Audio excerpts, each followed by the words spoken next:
Welcome everybody to today's session on fostering connections, enhancing engagement with your nonprofit.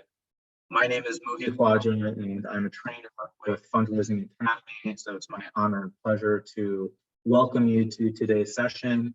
We did take the month of June off. So for those of you who are coming back to us from a little break, Fundraising Academy hosted Cultivate in San Diego, and it was a wild success. We were so happy to have over 150 people join us in person, and we're excited to kick off our monthly webinars again. So thank you so much for being here today. My background, I've been a nonprofit fundraising professional since 2009, working with universities, humanitarian organizations, small nonprofits, telehealth nonprofits. For the last year, I've been working as a trainer at the Fundraising Academy, and I'm also the co-founder of the American Muslim Community Foundation. I'm also a frequent guest of the nonprofit show, where you may be recognizing wonderful guest Jarrett Ransom from. So thank you so much for being here. I'll tell you a little bit more about Jarrett. She is dubbed the nonprofit nerd, and she's the president and CEO of the Raven Group. She has a stellar career as well. She founded the Raven Group in 2009 and works exclusively with nonprofit organizations. She has been assisting nonprofits create fundraising strategies that are sustainable. And she provides strategic planning services, which are so critical and important to all of our organizations. We know that it needs to communicate with the marketing plan, the development plan, and setting those goals, and looking forward to those 3, 5, and 10-year plans. So she's a critical force in the nonprofit world. And as I mentioned, is the co-host of the nonprofit show. And today you get to be in the hot seat, Jarrett. So I can't wait for all of the things you're going to share. And thank you so much for being here. Thank you, Muhi. I appreciate it, and so glad that all of you are here joining us today. Really glad to have you. I wanted to really start by sharing the objectives, and Muhi shared a little bit about me and my background, and I'll just re-emphasize that I'm very casual in style. I really encourage engagement. So please, I want you to get out of this as much as you possibly can, and I will pour into you and into this conversation as much as I possibly can with my years of experience. So we do have essentially 3 key areas of conversation for our time together. So what we are going to explore is, first of all, understanding your stakeholders. We're going to talk more about that, a little bit about communication styles and plans. We're also going to dive deep into qualifying prospects, because after all, those donors are often the lifeblood of our mission and supporting our mission financially. So we're going to talk about that as well. And then the final piece of this is really about presentation style. So maybe identifying what your presentation style is, maybe trying on some different presentation styles that might not come naturally to you. I'll even share what my presentation style is with you. And again, I wanted to put down for those of you, maybe watching your screen, some of you I'm sure are simply listening, but questions and engagement is highly encouraged. So please do use the Q&A. We have moderators, including Muhi, moderating our questions today. And Muhi and I, thank you, have worked together for, gosh, I want to say a couple of years now. We're very casual in style with one another. So he will make sure that, if I miss something, he will bring that to my attention. So as we get started, again, thank you for being here. We're going to launch first and foremost with understanding your stakeholders. And what I like to share in regards to stakeholders is, well, first I want to ask you, and I encourage you to use the chat, is to, who are your stakeholders? So go ahead and type in who you believe are your stakeholders when it comes to your mission, your audience. Just start, tossing out there some of those stakeholder groups that you are communicating with.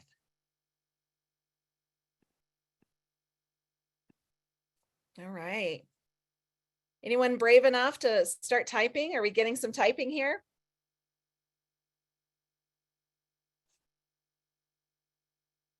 All right. I don't see any I'll keep an typing. eye on the chat as well. There we Perfect. go. So board members, Wendy, thank you so much for sharing. Board members, fantastic. Association members. Yeah. Organizational leadership. Love that. Yes, we cannot, I do think, so thank you for this. I do think when we think of stakeholders, we often think of external stakeholders, but those internal stakeholders are just as critical. So you're right, board members, association members, organizational leadership. I also use donors, volunteers, staff, right? Similar. I think it was Kate, yeah, to the organizational leadership. The people needing and wanting the service we provide. Absolutely, that is a big one. Community partners might be another one. So the one thing I wanted to call out for myself when it comes to conversation and our stakeholders is I often use the word donors interchangeably. So to me, constituents, supporters, investors, donors, I kind of use those words in and of, kind of like synonyms of each other. So just a heads up as we move forward in conversation and dialogue today, I might interchange those words for us. So thank you for those contributing to the stakeholders. I encourage you to keep contributing throughout the conversation because again, I really do encourage engagement. So when it comes to communicating with our stakeholders, we really do want to develop a strong communication plan. And I like to encourage my clients and those that I work with, multi-channel is the best and strongest communication plan, right? So multi-channel could be telephone, could be email, could also be social media, e-communications, whether it's a newsletter or some kind of an e-blast that might go out, in-person meetings, that's another way to communicate. Events, right? Many of us are also, we're having virtual events, but we're also doing a lot of things in person. Letters in the mail. Let's not forget about snail mail and the USPS. So all of these are ways to really create a multi-channel communication plan. And again, I do believe that multi-channel is the best and also the strongest. The other thing I like to recommend when it comes to developing a strong communication plan is to be timely in your communication, to be transparent in your communication, authentic and real, because people can really see through when you're not being genuine. And so I'm going to talk about this later too in presentation style, but it's really important to not come across as robotic. And so I do think, especially, during COVID, is we're looking for genuine communication. We're looking for authenticity, and we're really looking to connect with people in that way. I love, thank you. Authenticity goes a long, in all caps, way. Yes, I firmly believe that. And I really do think that our stakeholders are really looking for that. So I encourage you to get to know your organization's voice and your organization's tone. So if you follow me, the nonprofit nerd, my tone is very casual. It's very friendly. It's very fun. It's very nerdy, right? So it's kind of quirky. So your organization should, in and of itself, also have a communication style that you can really, insert within your plan into this multi-channel plan. So I encourage you to really, learn the tone and maybe even revise your tone. I was recently working with a client that has a large food bank. And every quarter, they send letters to the food bank volunteers and donors, really acknowledging their support of the food bank. So I used this opportunity to revise their letter. And I really revised it in a tone that was more fun, less formal, really personalized and customized, right? So really like having fun with the letter as opposed to it being probably what we've all, myself included, relied on is really that template, right? Like using kind of like an email that might have been set up. We inherited this from previous people. So I really encourage you to take the time to revise what you're saying, how you're saying, might you be able to change it just ever so slightly to increase the tone and the readability, right, with your audience. Oh, Wendy, I love this. Be who you are and embrace your gifts. Absolutely. I think this is fantastic. And it will also help you stand out between other organizations. I think I'll share this again throughout the conversation, but there are currently 1.8 million nonprofits currently registered in the US, 1.8. So I believe firmly in collaboration, but let's be honest, we are competing against dollars, right? And so as we show up as ourselves, our tone, our voice, however we can relate with our constituency, I really think that will help to develop that trust. So really looking at that. I also want you to stay in touch often, right? Because that 1.8 million nonprofits registered in the US, if we're out of sight, we really are out of mind. So the one thing I hear a lot is that, and I would say particularly from board members, is I feel like we send out too many communications. I feel like we are, sending out too many emails or whatever that might be. In reality, I would say the majority of us, I'm putting myself in this category, are probably not sending out enough communication, right? And so when we look at how much information is being shared these days, I find that often nonprofits tend to scale back their communication rather than staying the course or perhaps even increasing it.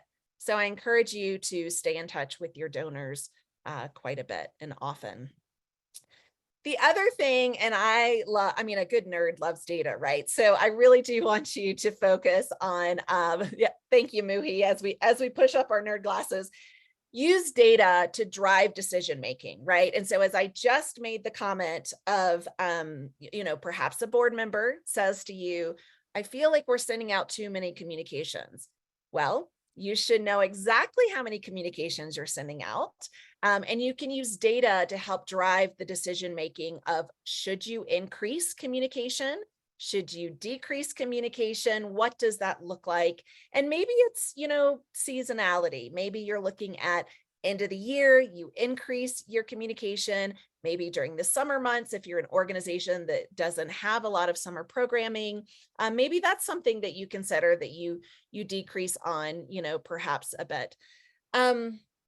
The other thing here too is, I know I've been in your shoes. I'm a consultant now, but I have certainly held many, titles within a full-time responsibility.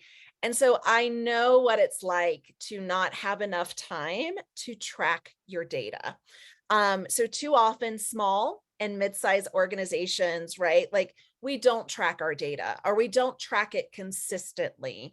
And so therefore we're not really having the opportunity to benchmark and identify what we're seeing by way of trends and analytics. I get it. We're all extremely busy and we're all going 90 miles an hour typically.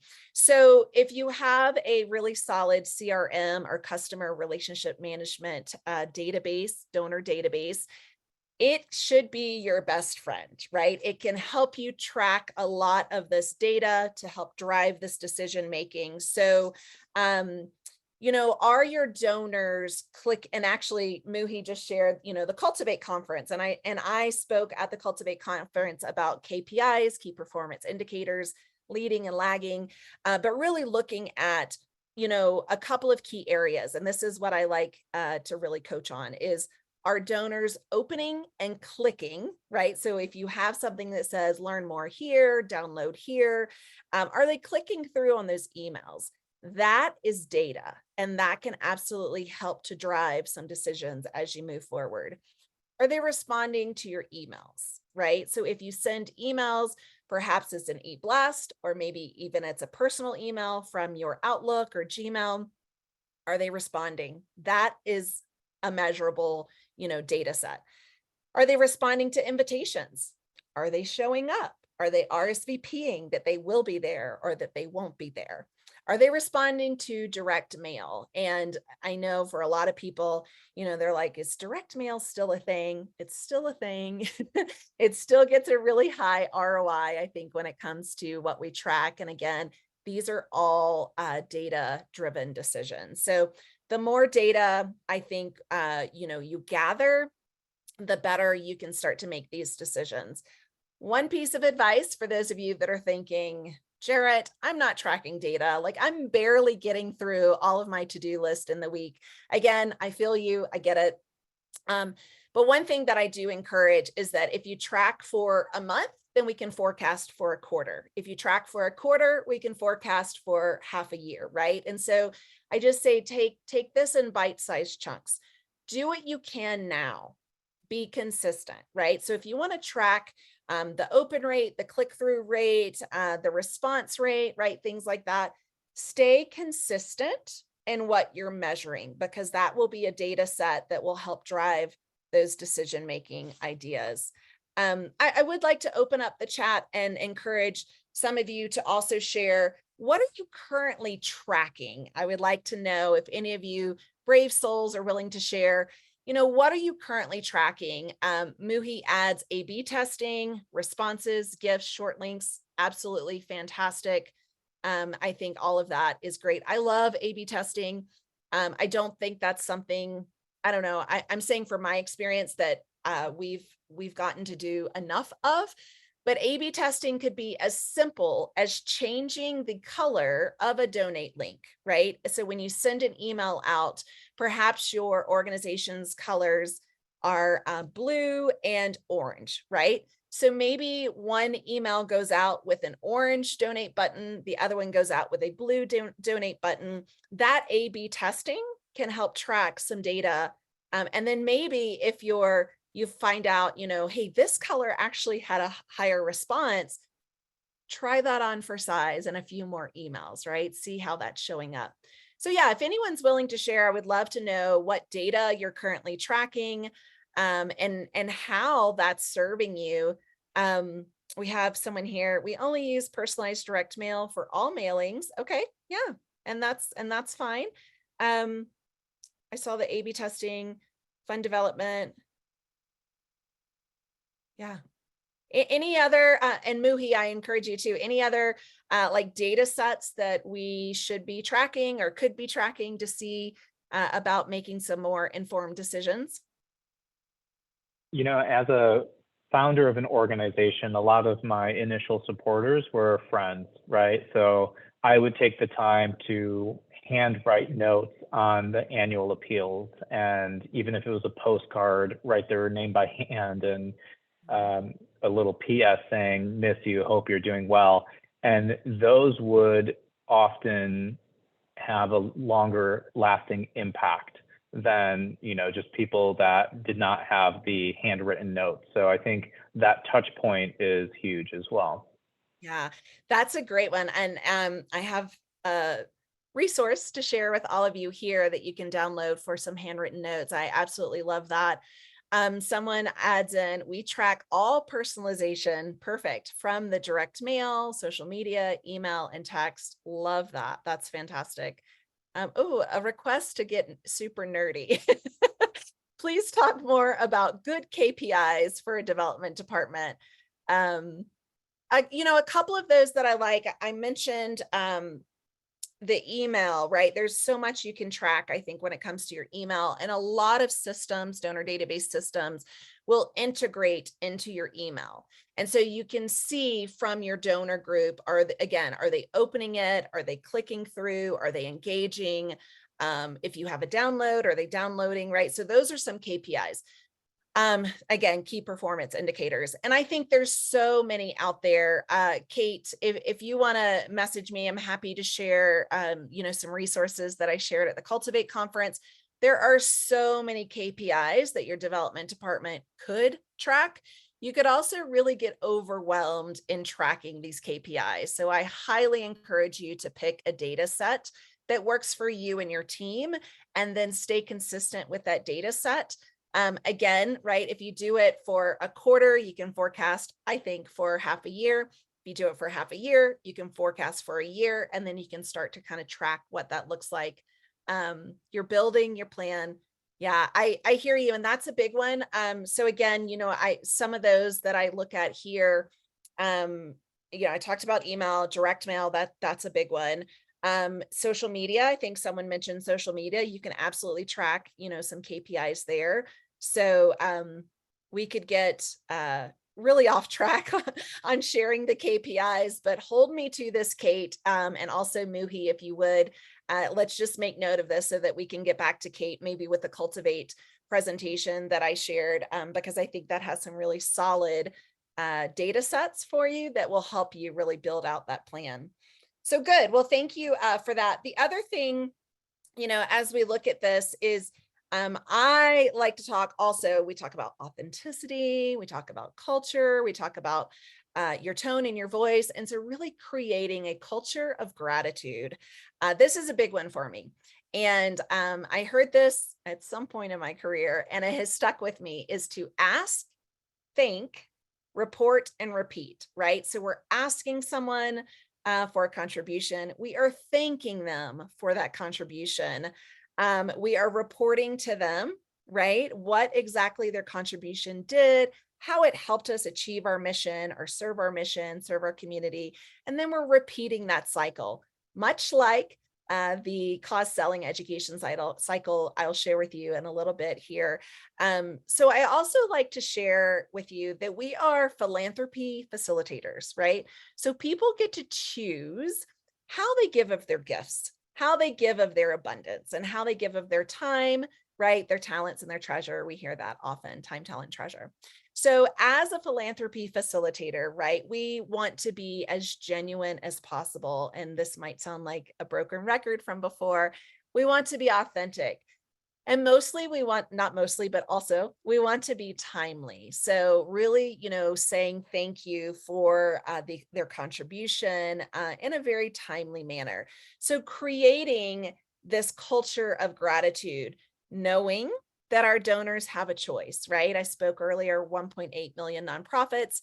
So donors have a choice. And if they don't feel appreciated, if they don't feel as if their gift matters, they very often go to other organizations that do make them feel a little bit more appreciated. So get creative in this culture of gratitude. There are so many ways of how you can thank your supporters. One of the organizations I like to often check out is Charity Water, and they do some really cool videos, some really cool gratitude opportunities for their donors. And so again, get creative when it comes to this. This is the download that I want to share with you. And this is something I created from my resource. So Muhi mentioned, writing a personal note on a thank you letter. And one of my pro tips I like to share is if you're like me, you love sticky notes. So I often have those sticky pads kind of all over my desk. And I love doing a handwritten note on a sticky note, and then putting the sticky note on my business card, and then the business card inside the note card, inside, the trifold letter that we printed out and had the CEO sign, whatever that might look like. But I also encourage you, scan this QR, download. You can see it here. This is literally, what you will receive. And so there's many ways you can say thank you. And so if you're kind of tired of saying the same old over and over again, try some of these out for size, right? Because you really do want to express your gratitude, in a way, again, that's authentic, it's genuine, and maybe doesn't sound so rehearsed and robotic. So play around with these notes, but that handwritten note, I do think is just fantastic. I like to share too, I grew up in South Carolina and Georgia, where etiquette was a real thing, right? And so Emily Post, Etiquette was a book that my mom actually had for me, and going through the etiquette of all of this. But, we often get tired of saying the same thing. So try some of these on.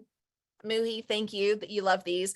They're not earth-shattering, but they might be a little different, or they might be something that maybe you haven't thought of for yourself. There's a lot of ways you can express your gratitude. The other thing I like to say in this is to utilize other people on your team. You can utilize your board, you can utilize your staff, other volunteers to help you. There's so many ways to say thank you. I forget what year it was, maybe 2009, 2010. I had the opportunity to go to Uganda, work in a village in Uganda. And I took photos of some of the kids that were holding up the words or letters that spelled out thank you, right? So one kid had a T, another had an H, another had an A. We spelled out thank you. I took a photo. And then when I got back to the States, I turned that photo that said thank you, held by, the beautiful children of this village. And then I sent this note card with a handwritten note to all of those individuals that supported me on this trip. And that was very well received. There's so many ways, you can incorporate the community in which you're serving to say thank you. If you have an organization serving children, right? Like I know receiving cards from the children, drawings from the children, letters, like that speaks volumes, I think, to so many people. And it really, puts kind of that personal touch. So yeah, if you feel so inclined, I encourage you to download this and see how that works. Also, the sticky note is a pro tip that I always like to use, and it makes it a little bit easier. Okay, we're going to move into opportunities for involvement, because guess what? As you express your gratitude, you can certainly express and provide an invitation of involvement. So there's so many ways I think that you can involve your constituents, and again, constituents, donors, investors, supporters, into your mission. So I'm going to open up that chat again and strongly encourage you. How are you involving your donors in your organization at this time? And I would love to hear some examples. I also think that in community, we can learn from one another, and we can really, take some tips and techniques from other people. And I'm going to share some of my own examples of offering opportunities for involvement. And again, encourage you to share yours as well, because I do think we can learn from one another. So for me, an organization that I was supporting was a backpack drive, right, for kids going back to school in lower income communities. And so we would definitely encourage our donors to come in, not only to provide some in-kind donations of the backpacks, the crayons, the pencils, all the good school supplies, but we encourage them to come in and be a part of packing the backpacks that went to the youth of that community. So that is one opportunity in which I think you can really send out an invitation, even like, a call for support to these donors, to really see the mission in its working, feel the mission, right? Like be even more part of that. So if you are, if you have any examples that you could also share, I encourage you to do that. Another one, for an example, as I see yours coming in, so thank you, is, I was working with an organization that essentially provided art therapy. And so we often had volunteers come in and help to organize the supply room.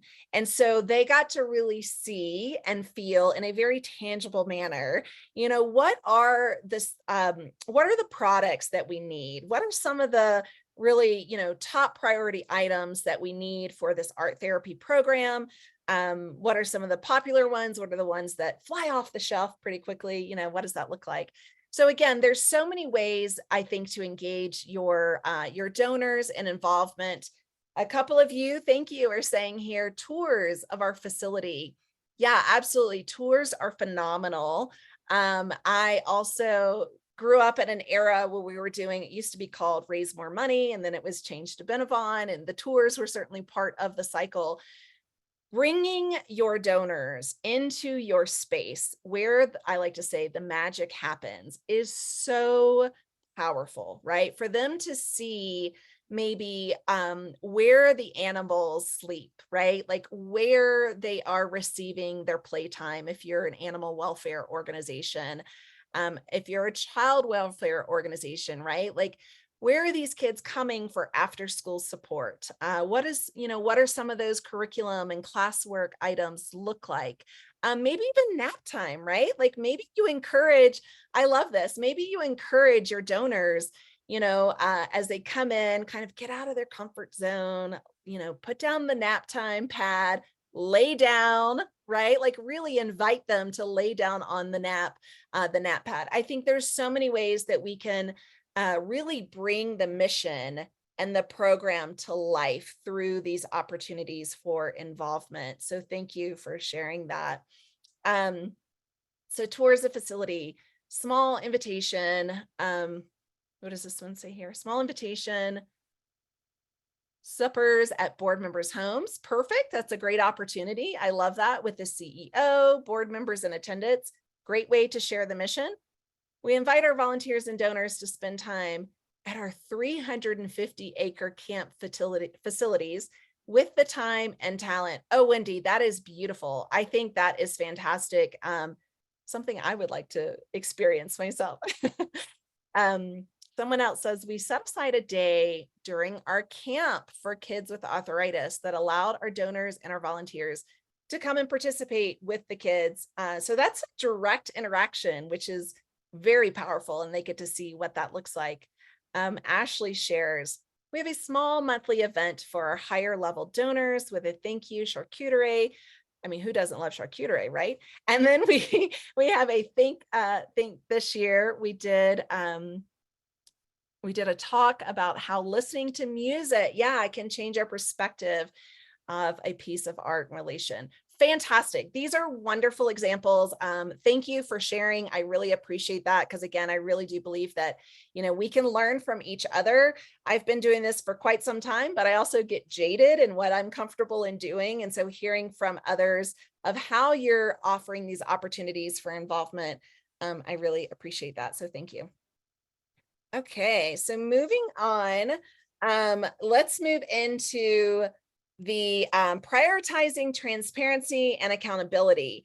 And so looking at this, what I like to share when it comes to transparency and accountability is that I said this before, but your donors can absolutely see through something that's not genuine, right? So we're creating a culture of gratitude. And within that, we want to prioritize being transparent and holding ourselves accountable. So follow up, right? If you share with your donors that you are going to report to them, what this looks like or how this has made an impact, follow through with that. Hold yourself accountable and definitely share that with them. I like to say, definitely be accountable with your word. Be accountable with transparency. If something didn't go as planned, be transparent about that as well. Not much to share other than, I've shared earlier that donors can see through this and they really do want to know what is happening in a very genuine manner, because they're part of your team. They're part of those results and they're part of your solutions to that. So I hope that you and your executive leadership definitely prioritize these two things. Diving more into your board, right? Like we can build strong relationships with our board. And what I like to share here is often your board members are your greatest volunteer group. And by greatest, I mean, they are the most interested, closest to the mission. They are held to legal standards within your organization. They have a fiduciary role, right? And so lean into your board as ambassadors and as advocates of your mission. Lean into their strengths and their talents. Get to know them, right? Like just like myself, just like Muhi, just like all of us here, we all have different strengths and we all have different talents. I like to refer to them as our zones of genius, right? Like there's certain things that we excel in. So really get to know your board members and ask them how they see themselves creating this culture of gratitude and being involved, with those supporters. There's some board members that will say, because I've heard it time and time before, right? Like, I don't like to fundraise. I'm uncomfortable asking for money. Muhi's shaking his head. He's like, yes, this happens. And that's okay. There are so many other ways that you can engage your board members in fundraising that might not feel like they're actually fundraising, right? And so they're still playing a critical piece of this advocacy, of this ambassadorship with your community, and then also with their own circle of influence and affluence, I think is a great opportunity to really engage in your board members. One way I recommend when it comes to building strong and stronger relationships with your board is I really encourage you to get to know them outside of the board meetings, right? So if you can, meet them for coffee or for lunch and really get to know their interest, what brings them to the board, what keeps them with the board, right? Because again, they have a choice. And the more you can get to know your board members and what they're comfortable with, the more you can really invite and encourage them to be a part of engaging and fostering connections with your supporters. So I think there's so many great opportunities here. Muhi, I'm going to put you on the spot, my friend. Any particular examples that you've used within your, positions to build strong or stronger relationships with your board? Yeah, as a chief development officer, it was one of my duties to engage and interact with the board as a liaison for the development committee. And prior to my arrival, the organization didn't have a CDO or a senior development staff member. So the board was not engaged. There wasn't a culture of philanthropy on the board, but we hosted a event that one of the board members had access to from their law firm. The law firm took care of all of the costs, sending even out invitations to different partners to learn more about the organization. So you'd be really surprised what some of your board members and their connections will be able to do for the organization. Yeah, great. Thank you for sharing that. And you're right, because many of us might not have a chief development officer, right? Like we might not have a really built out development team. Again, I've been in your shoes where, you're kind of doing everything and taking out the trash as you're building the marketing plan. So there's a lot going on. And so, yeah, lean into your board. I get to know them, and thank you for sharing that. All right. So the second objective of today's conversation is we're going to dive into qualifying prospects and what that looks like. And this is one of my favorite areas with Fundraising Academy and cost selling, because there is a phenomenal resource, phenomenal tool that I'm going to share with you here. But let's get into qualifying prospects, because again, as I shared earlier, prospects, donors, they're often the lifeblood of your organization, providing both or all three: time, talent, and treasure. So this is someone, a prospect is someone who has the means to give, right? They have the ability to make a donation. They also have the ability to make the decision, right? So they are kind of like the buck stops here. I can say yay or nay if I make a charitable contribution. So that qualified prospect not only has the means to give, but they have the ability to make that decision. They also would have an interest in your organization, right? An interest in your mission. And again, we're talking about qualified, keyword. And then perhaps an existing relationship within the organization. Could be with a volunteer. It could be with an executive leader, could be with the founder, right? If the founder's still involved. Muhi shared with his organization that he helped to found. A lot of his donors were personal connections, right? Friends and family members. And so that is a fantastic qualified prospect.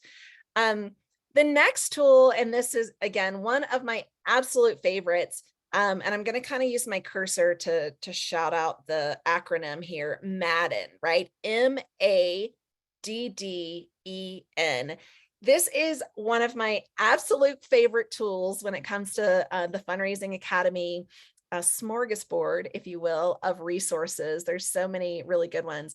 So what you can see on this slide here is really a great visual tool, a great visual resource that you can use internally with your executive team, definitely within your development team, But I also encourage you to use this with your board. And I have coached many of my clients to use this with their board when it comes to invitations, to galas, when it comes to maybe a breakfast event, a tour, you could use this as well, right? And so, really looking at this is the M stands for money. Do they have the capacity to give? Do they have money to make a donation? The A stands for approachable, right? Like, are they someone that you can get in front of and make this ask to? Are they approachable? Desire, do they have a desire to give to this organization, right? Like, do they have perhaps a connection? The decision maker is the second D. D for decision maker. Again, right? Are they the one that can say yay or nay to the ask? And then E is for emotion. Do they have an emotional tie, something that kind of resonates the mission to themselves? And then need. What is it that they need, from this gift? Muhi, I saw you unmute yourself, my friend. What would you like to share with this Madden tool? Well, I think you're doing a great job of explaining it. And I think in relation to using this with the board, there is a question from Ashley on suggestions for getting board members more involved who want to be behind the scenes to donating and coming to meetings, but not really do community outreach. Oh, okay, I'm going to answer this, and Muhi, I encourage you to add to it, right? So Ashley, again, this is absolutely one of my favorite tools. And I love when the light bulbs literally go off with the board members. And so if the board member wants to stay, as you say here, behind the scenes, as opposed, to donating, but coming to meetings, I encourage them to think about the connections in the community, right? So they themselves don't necessarily have to be the one directly engaging with this person, perhaps that they identify. Chances are someone else on the board or on, in the team makeup, perhaps leadership, CEO, whomever, may also know this person that the board member writes down. And so there could be another opportunity for someone else. For me, as a fundraising professional, I absolutely love any opportunity to talk to anyone about a critical mission, right? And so especially your development team, and perhaps that's you, Ashley, perhaps you are the development director or, team member here. I really encourage the board members to, I don't want to say get out of the comfort zone, but to really think about who in the community, right, fits these areas for the Madden acronym. And what I like to say here, and you can see this to the right of the acronym, is class A, B, and C. So someone may not meet all 5 of the acronym letters, but they might, qualify for 3 to 4 of them or 1 to 2 of them. And those are still qualifiers. And so if they are 5+, right? Check, check, check, check, check. They checked all the Madden acronym. They are a really solid qualified prospect. And it's also okay if they don't check all 5+, right? But they check fewer than that to still engage with them in the organization. And so I really encourage leadership to do this. Tool, I encourage their board to definitely do this. And almost at a quarterly basis. So not necessarily a one and done a year, but more than once a year. Quarterly is great because as we're constantly meeting new people in our community, chances are, right, there's a new person that might meet some of these key objectives. I found success with board when I begin with a meaningful engagement plan. Oh, I love this. To learn their passion and strengths. What is their why? Absolutely. So Wendy, thank you for sharing that. I also love that too, really asking the board members, I think I might have shared earlier, what brings them to the board? What brings them to serve on the board, right? What brings them to stay on the board, right? To stay engaged with the board and really honing into their why. Why does this mission matter? What is so important? And how would they like to share with other people? So this is certainly something, a tool that I see brings certainty it brings a tangible aspect to the conversation, and it's not so like just kind of out in the ether. It really is a more tangible manner. Muhi, how have you, I'm going to call on you again, how have you used the Madden test and really this tool within your, experience in your career? And maybe even if you have any tips on, engaging the board to do this. Yeah, definitely. I've used it as a way to engage my donors to see how likely they are to be involved with the organization as well, right? So the more qualifiers, the higher the classification, as we say, inviting them to perhaps even join the board. So if they had 5 or more, I think they would be very well positioned to be a board member. So I've been able to use the Madden process to determine having donors become board members as well. Ooh, I love that. Yeah. I always feel like, we're constantly developing the board. I have many organizations that are saying like, how do you get more board members, right? And more actively engaged board members. So this is a great tool for that. And I think it dovetails nicely into where we're going next, into the methods of prospecting. And so often when you look at your Madden tool and the resource, these methods of prospecting, number 1 and 2, I like to call out, and I do have notes here, so pardon me if my eyes divert. I do like to say that referrals and influencers are your strongest methods of prospecting, right? So really looking at this, there's so many ways, there's 10 here for methods, referrals, influencers, again, being the strongest. Events is a way to prospect, direct marketing, social media marketing, warm calling, networking, I've got to cover up here, an organization initiated prospecting, website and crowdfunding, right? Like great opportunities to prospect donors. So, really looking at this to your donor database. This is a great place. I like to call out the relationships and the soft credits, right? Like, how did someone help to influence a gift to your organization? How has someone, how are they connected? Like family members, volunteers that are connected. Maybe they come as employer groups. That's another great opportunity. And really, there's so many strategies, I think, within your own database that you can use to prospect, and to use as your method of prospecting to qualify, right? To really qualify these opportunities. So these are 10 methods from Fundraising Academy that I want to share. And again, call out again, 1 and 2 are probably your strongest methods within this. And we're going to talk a little bit more, I think, later about this. Any questions so far as we talk about the methods of prospecting here? Thank you. To learn more about prospecting in the cause selling cycle, there's a link in the chat. Make sure you grab that for sure. It's a great opportunity.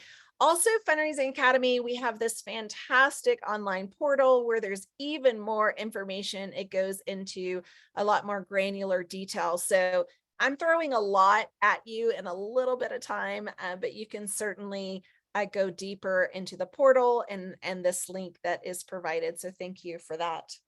Muhi, anything here we should call out before we move into presentation style? No, let's get on to it. You're doing great. Let's do it. All right. So presentation style, this is a fun one for me, right? And I should call out, I have, let's see, when did I start? I would say 20 plus years, right? I've really been in the nonprofit sector, love the nonprofit sector. I definitely do have a theater background, so I really enjoy presenting. I love engaging. I'm mostly an extrovert. And so I want to help you identify, what might be your presentation style. So we just talked about qualifying prospects, and now we're moving into wanting to engage with these prospects, perhaps also wanting to present to them right? An opportunity to get more involved, perhaps the tours that some of you mentioned and what that looks like. So there's really 3 key presentation styles that we're going to talk about. So the first one is memorized style. And the big thing with memorized is that you also don't want it to show up as robotic, right? It's okay to memorize. Maybe that's something you're more comfortable with, is really, learning that style. Earlier in my school years, I did a lot of memorizing. I did a lot of note cards where I wrote and wrote and wrote over and over and over again until it really sunk into me what I needed to say and how I needed to present. And so memorization is a really good opportunity here. Some of you might prefer an outline where essentially you bullet point some of the key talking pieces that you want to share. A lot of skilled speakers and presenters tend to use the outline because they know, what these areas and the highlights that they want to bring up in conversation. The third one is impromptu. And what I like to share with impromptu is that often this person is spending a lot more in the preparation of their impromptu presentation style. That was a mouthful to say, but essentially there is a lot of preparation that goes into the impromptu style. And so I candidly shared with Muhi and Faith, who's serving as our back office assistant today. Thank you, Faith. Is I am more of a, I'm always prepared to wing it kind of person. And so I've been in the sector a really long time. I know a lot of key, facts and stats and elements and things like that I know I want to call upon. And often when I'm working with organizations, I definitely kind of do a combination. And my combo for me is outline and impromptu, right? I really prefer bullet points because I want to know what are the key elements that, this donor likely wants to hear, and to make sure that I hit that. And then also impromptu, kind of being more free flowing in my words. I might not have a script like some that use the memorized presentation style. I tend to blend the outline and the impromptu. Any guesses which one you are? I'd like to ask, all of you, if you would like to share in the chat, which one seems to come more natural to you? So we have the memorized, the outline, and the impromptu. And again, for me, it could be a blend. Muhi, he says the outlined is for him. Thank you, Wendy. Outline is your natural space. I love that. Yeah. For me, what I find, you're a kindred spirit here, impromptu. What I find with the memorization for me is it actually stresses me out just a little bit more, because I feel like if I go away or if I mess up, anything kind of in that linear space that I've scripted, then I'm off script or I've messed up, so to speak. And so for me, I really prefer the outline and the impromptu because it gives me a little bit more free form. I love this. So impromptu and outline. Okay, no one yet has said memorization. That doesn't mean you're an odd duck. It just means no one yet has shared that. So that's really good to know. Okay, great. Well, thank you for that. And again, the other thing when it comes to presentation style is your presentation style might be different than those of your donors that you're engaging and interacting with. So just a heads up there, and we'll talk a little bit about that next. So we're going to move into really looking at what are some presentation aids that you might want to consider using. And so we have here on the graphic quantitative visualization, which are things like charts and infographics. And then we have qualitative visualization, which include things like photos and videos and testimonials.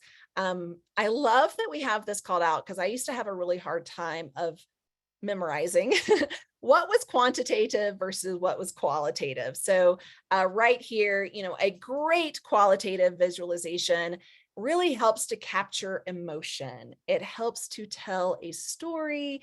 and it allows room for imagination. I would like to share, with you, what are some of the tools, the aids, presentation aids that I've personally used in my career that have made me feel more confident, more comfortable, and more poised in my presentation. So for instance, props, right? I happen to mention I was also theater. So props is very comfortable to me. If I'm working with a food bank, one of the tools that I see as a great presentation aid is literally to walk in with grocery bags. If you could see me, I'm holding them on my hips right now as I walk into the meeting, right? Or maybe just one, and you have it filled full of the examples of what an individual or a family would receive if they were a recipient, client, participant of your food bank, what that might look like. So that's a great opportunity. It's a great visual aid, I think, that helps to tell the story. You can lay out in front of the table, the room, all of the contents of that bag and what that looks like. You can start talking about meal planning and preparation, how many, individuals within that family it will serve, how many meals it will make. Like, it really starts to shape and tell that story. And so really, there's so many opportunities, I think, when it comes to presentation aids. And the thing that I also like to call out here, when using tools, number one, technology, right? There are infinite possibilities when it comes to technology. Currently, there are data visualization teams within many companies. And so the data visualization, could help to represent, as we talk here, quantitative charts, infographics, maybe annual reports, what that looks like. I want to call out Canva because that is a very wonderful tool, I think, that we can use for those of you nonprofits. You can get the pro account. So you really get that elevated account within Canva, which unlocks so many opportunities within it. It gives you just, a few more images and opportunities within it. So Canva is a great resource. If any of you have used any others, I encourage you to use the chat box and share with our friends on the call today. Infographics have become very easy to make. I am not a graphics person, but a couple of the things tying back into some, KPIs of what I was tracking earlier, we can start to share in an infographic exactly, some key measurements. One thing that I like to share is, how much does $200 support, right? So for instance, in a food bank, if $5 supports, I don't know, let's say a week of meals for a family, multiply that by 200, and that shows a wonderful visual element, I think, for the donor to really see, and it makes a great visual aid. So again, infographics have become pretty easy for those of us that aren't graphic designers to make. Wendy, thank you. It sounds like you are creating an experience for the audience. Yes, I clearly couldn't have said it as better as you just captured it. Absolutely. We're creating this almost like tangible opportunity during our presentation style. So bringing these aids really helps to create that experience. So I was talking about tech, but on the flip side, if we are talking about low tech, right, there's still a couple of opportunities that we can bring in here that are still very effective and still very reliable when it comes to presentation aids. I shared previously, when I went to Uganda and served with this village in Uganda, I'm pretty sure I took a photo on an old film where you advance it and then you had to get it developed. And so that obviously is low tech. So there's a lot of opportunities, I think, that you can consider when it comes to presentation aids to better serve you for your organization and when it comes to presenting to your potential donor that you've prospected. So any other suggestions here? I'll open it up to any of you in the chat. And then Muhi, I'm going to call on you again. I'm curious, Do you prefer quantitative or qualitative? And which aids do you tend to rely on?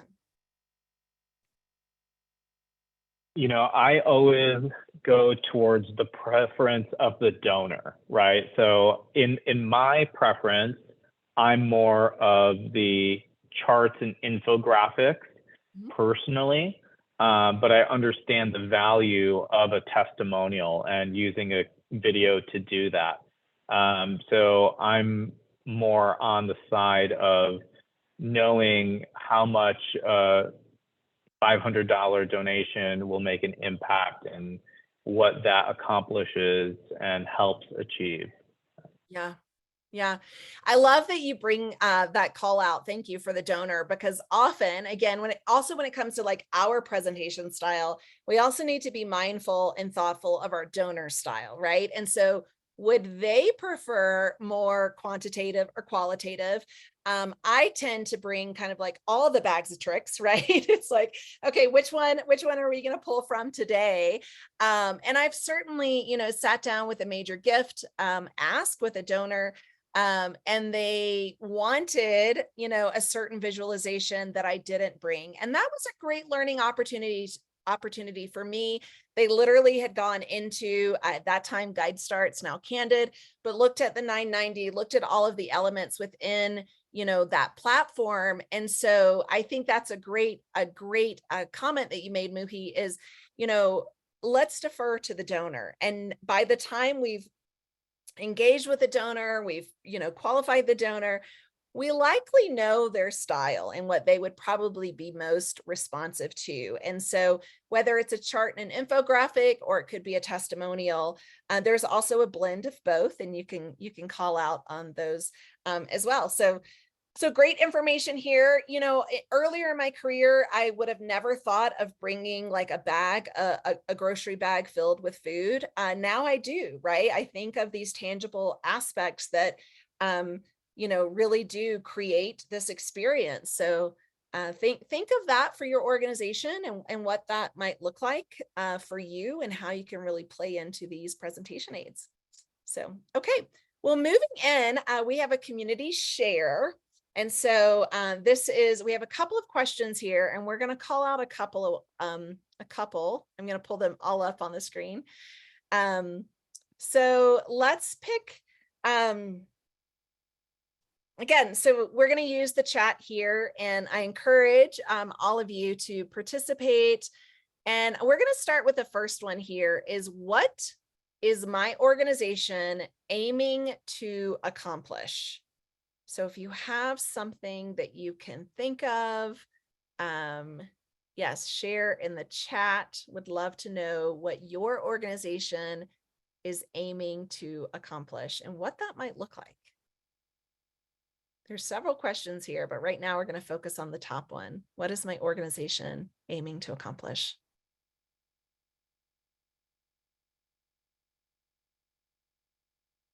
Give you some time to think about that. It's an open-ended question, so it might take you a bit to type it as well. And the great thing about this is, hopefully through your strategic plan, through your development plan, and case statement, you have some of these, right? And if you don't, these questions are a great place to start. So I really appreciate you bringing these questions to the table. And it looks like we have a response as well. So Lindsay mentioned fostering authentic relationships and connecting donors with their interests with the needs of the organization. Ashley mentioned cultivating a sense of community, respect for all cultures, creativity, and empathy. And the great thing is, like, some of these can be universal, right? Regardless of what your mission of the organization is. Some of these strategies can be implemented at other organizations, or they can be super specific to the type of organization that you have as well. Yeah, great comment. Thank you. Lindsay and Ashley, thank you. Both of these are fantastic. Fostering that authentic relationship, connecting donors with their interest. Fantastic. I always like to learn their interest from the onset, right? So their very first gift. and I'm actually going to talk about that here coming up, is, making a phone call to them, thanking them for their donation, really getting to know them from the very start. I think that's a wonderful opportunity, and really looking at that. And that's when you're able to really identify what motivated them to give, right? Like, what is that area of interest? So fantastic there. And then Ashley, this cultivating a sense of community, and I just lost it. Here it is. Respect for all cultures, creativity, and empathy. Fantastic. All of this is great. All right. A couple more here. Support our students and staff, involve our alumni, and partner with our community. Fantastic. Great. All right. Well, I know I said we're going to do two. We're going to do one because I am impromptu and changing on the fly. We've got a little bit more content to go over, so I want to make sure that we have enough time to do that, and then account for some Q&A at the following. So thank you for that. If you want to take a screenshot of this, feel free. When it comes to charting impact, 1, 2, 3, 4, 5, there's 5 questions on here that can really get you thinking. So, and thank you for those of you that shared in the chat. All right. So as it comes to presentation style, I also want to bring up, these opportunities for conviction, units of conviction. So precise, carefully prepared building blocks. And again, there are 5 here. These 5 are feature, and feature means like featuring a program or an initiative that you want to highlight in your presentation. Bridge is a transition, right? Just what it sounds like. So it's transition from the feature to the benefit, which is benefiting that feature, or the benefit, sorry, that the feature provides. So, really what that looks like when it comes to units of conviction. Evidence is evidence to support your story, evidence of what you're sharing. That could be a testimonial, really like naming the opportunity here. If you are, animal welfare, perhaps you're sharing the name of the dog or the name of the cat, the name of the animal, what that looks like. And then agreement. An agreement is a tie down, a question to gain agreement from that supporter. So these are units of conviction, again, from the curriculum that we provide here at Fundraising Academy at National University. Feature, bridge, benefit, evidence, and agreement. There's a lot to think about here. And again, these are all, preparation and building blocks when it comes to your presentation style that you can weave in to your conversation. I really do see this as storytelling, right? So sharing your cause, sharing your impact with personal examples. I think it was Wendy that had said earlier in the chat, like knowing your board members why. You can get your board members to work on this as well. Your board members, can work on their units of conviction, kind of building out their own story as it relates to the mission. I think that's a wonderful exercise. Encourage all of you to do that. We're going to move into follow-up with results. Now, I mentioned the cause selling education model, and here it is in all of its glory. It's referred to as a lifesaver. There are 3 phases, 8 steps, and in particular in stewardship, this is where we want to go. So what I like to share here, and it's a little staggering, is the renewal rate of donors is about 50% of them coming back. So I actually think that might be trending down. I think I heard somewhere it was like 40-something%. Could have been with the recent Giving USA data that recently came out. So I want you to think about if you were a restaurant owner, right? Imagine if only 50% of your customers return to dine at your restaurant again. Imagine that, right? So you're a restaurant owner. You have all of these beautiful tables, the ambiance, everything set, beautiful menu, and only 50% of those that came in return.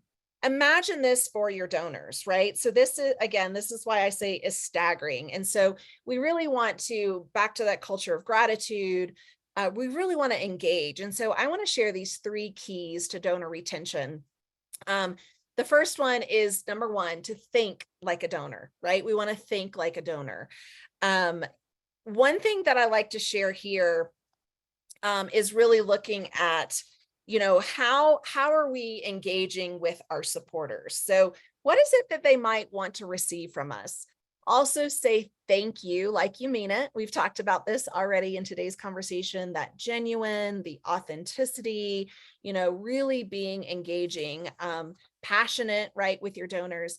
And then treat everyone like a major donor. And this is a big one for me, because I do think that often we give a lot of credit to those very large extra zeros at the end gift, right?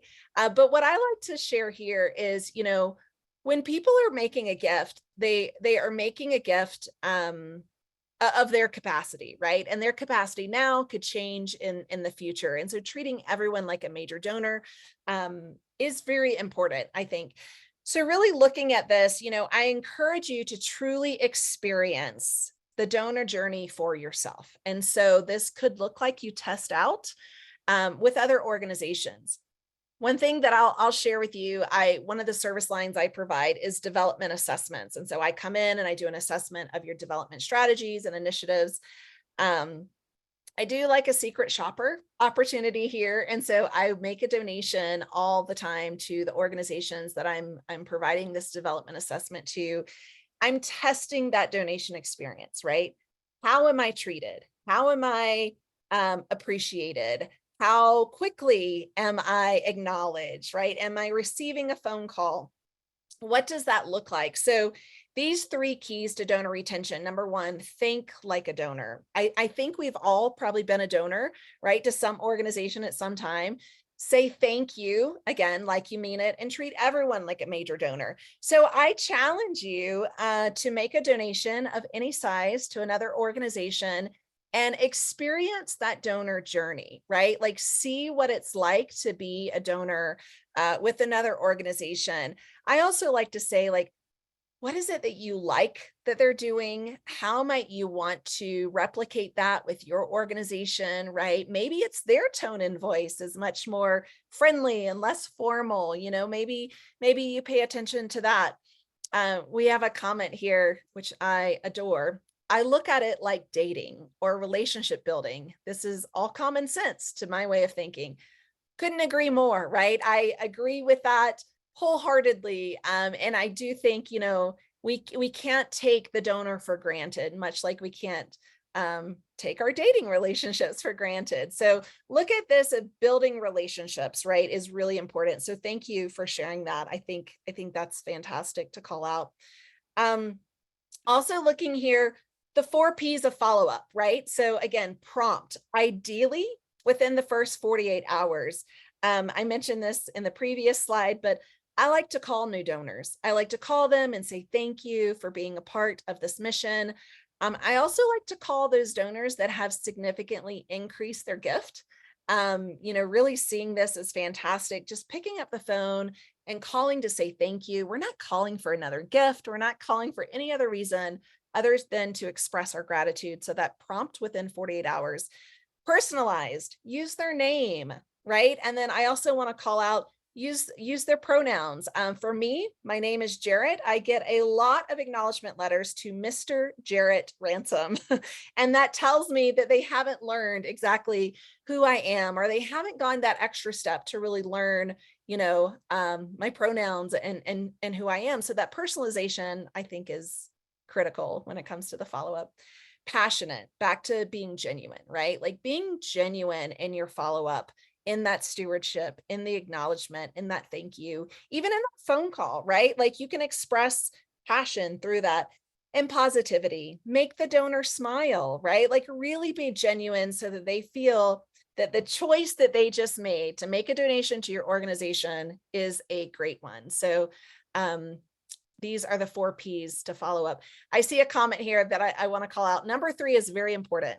We recently got a major donor from a recently passed away member who had been a member of an organization at the lowest level for years.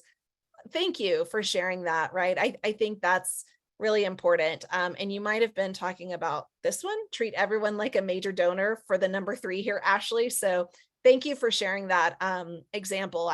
That's important. So I appreciate it. Okay. So moving into maximizing current donors. This is a big one. So gaining a new donor cost 5 times more, right, than keeping those existing ones. So, really looking at this, referrals, and I shared this previously, the referrals and influencers are your strongest. But referrals, right? These are your loyal donors, and they likely can encourage and do encourage others to make a gift. Retention, right? So these donors that come back year over year, campaign over campaign, they provide a solid, reliable foundation for your organization, right? So they are very important to you. Reputation. This is another one we like to share here when it comes to maximizing your current donor relationships. The reputation and those loyal donors, right? They often, and I hear this in my community, they speak highly of your organization to others. So really honing in on these, on the reputation is a big one. And then revenue, right? The revenue of these loyal donors, I have seen it in my career. It often increases, right? Their gift amount often increases because they respect you, right? They trust you. They see the transparency that you're sharing within your organization. So again, gaining a new donor costs 5 times more than keeping an existing one. I also like to share the majority of your, I don't want to say biggest donors, but the majority of your loyal donors, right? They're already in your database, right? So often we spend time on attracting and gaining new donors when we can really spend that time maintaining and stewarding those donors that we currently have. So these are the 4 R's: referrals, retention, reputation, and revenue, that I like to share. And then a personal example, I often see donors that fit in these categories, and they become what I call an angel check donor, right? And so they know of a need. Perhaps we need to purchase a forklift for, the warehouse, and they'll say, how much is that forklift? And we're like, well, it's $25,000. Here's a check, right? Like, they are so invested in your mission, and they really want to help you achieve that mission, that they often become kind of like that blank check, or as I refer to them, as an angel check donor. So again, really maximize your current donors and your current relationships. I think it will take you extremely far. Now, if you happen to lose a donor, it happens, right? And we can also win them back. So we're going to talk briefly about winning back lapsed donors. And you can only affect what is under your control. And so a couple of things here is to really, concentrate your efforts and target them. I like to say focus on the last 48 months, right? So if you've lost a donor within the last 48 months, that is a great opportunity, I think, to re-engage them. Go back to them, remind them of their why, right? What encouraged them, or what motivated them to give to your organization in the beginning? And is that still their why? Let them know you miss them, right? We miss you. And make sure that they really feel that. A couple of examples here that I can share is, I've seen this happen, unfortunately, with over time in some CEO transitions, right? And so really what this looks like is, an organization has had a CEO for quite some time, and they leave the organization. And so the donors are a little hesitant to support perhaps at the same level with the new leadership in place. I really like to call this example out because I think succession planning is really important. But also I want to say, earn their trust, earn their respect, and get to know these donors, right? Like, give them some grace. Don't be so pushy to say, we really need this major gift by this time, but take the time, right, to really get to know these donors. I have seen this year after year after year, especially with this example, where the donor not only gives again to the organization, but also gives at a higher level because they understand the strategy and the transition of the new CEO or new leader. So just an example that I wanted to call out there when it comes to winning back lapsed donors. One thing I'll say for COVID, I've been looking back 5 years instead of like a 3-year track or analysis, as I would go back 5 years to see who was very engaged, At what level was their engagement? You know, can we deepen this relationship with them? So that might be something to consider when it comes to lapsed donors. So that's about it for my monologue. But if there's any questions, now's a great opportunity. The chat is open. If there's any questions, we have that as well. So we covered a lot in a little bit of time. But again, one thing is the portal. And Muhi, maybe you're going to share a little bit about that. But yeah, thank you for allowing me this opportunity to share. Jarrett, fantastic job. Thank you so much for sharing your expertise and knowledge with us. I know I learned so much, and the chat was popping. We had a lot of great suggestions and questions. So as Jarrett mentioned, if you have more questions, feel free to use the Q&A feature or drop them in the chat. As always, we are super thankful for our trainers and presenters, and we love to curate all of the information in our online learning portal. And I'm going to drop that into the chat right now in case you haven't visited or been there. And this way you can take a look at all of our previous content as well from previous months and years, and you can sign up. It's totally free. And definitely we encourage you to connect with Jarrett and myself on LinkedIn. And you can create an account on this portal and also view a whole host of resources and tools, worksheets, and learn more about Madden and all of the wonderful things. So Jarrett, thank you so much for being with us today. Absolutely. Thank you. And here is the portal link. So I think that's here, online.fundraising-academy.org. So apologize, that's kind of cut off at the bottom, but online.fundraising-academy.org. And Muhi, you dropped it in the chat. So perfect. All right.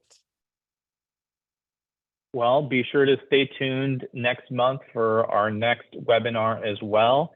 And it's been an honor being your moderator and host. Thank you so much, everybody, for your participation today. See you next month.